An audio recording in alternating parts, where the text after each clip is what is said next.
Медицински материјали за Индија, помош во храна за Газа.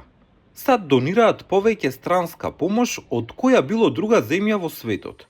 Само во фискалната 2022 година, околу 70 милиарди долари. Тоа е 1% од вкупниот федерален буџет за хуманитарна помош, економски развој и мир, безбедност и други сектори во странство.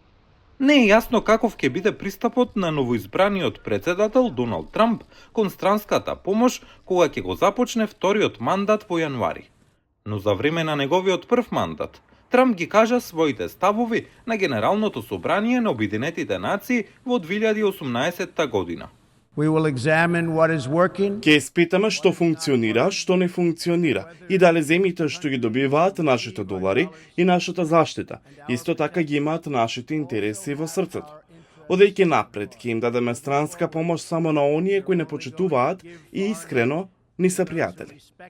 Како председател, Трамп стопираше одредена странска помош, но Конгресот честопати ги одбиваше неговите предлози да го стори тоа.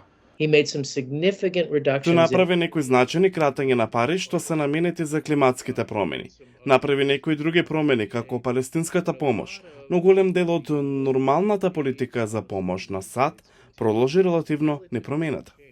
Трамп ја ограничи американската поддршка за образование и услуги за абортус во неговиот прв мандат, како што тоа го правеа претходните републикански администрации, и се очекува тој повторно да го стори тоа.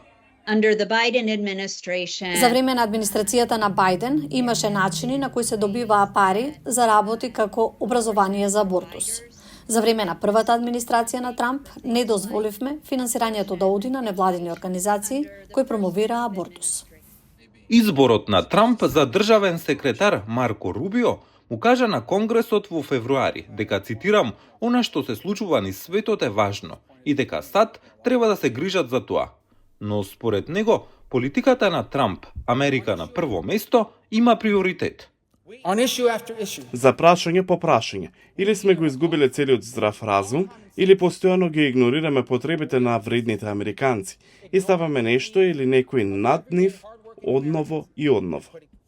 Глик вели дека новата администрација на Трамп внимателно ќе погледне каде се трошат американските даночни долари. Се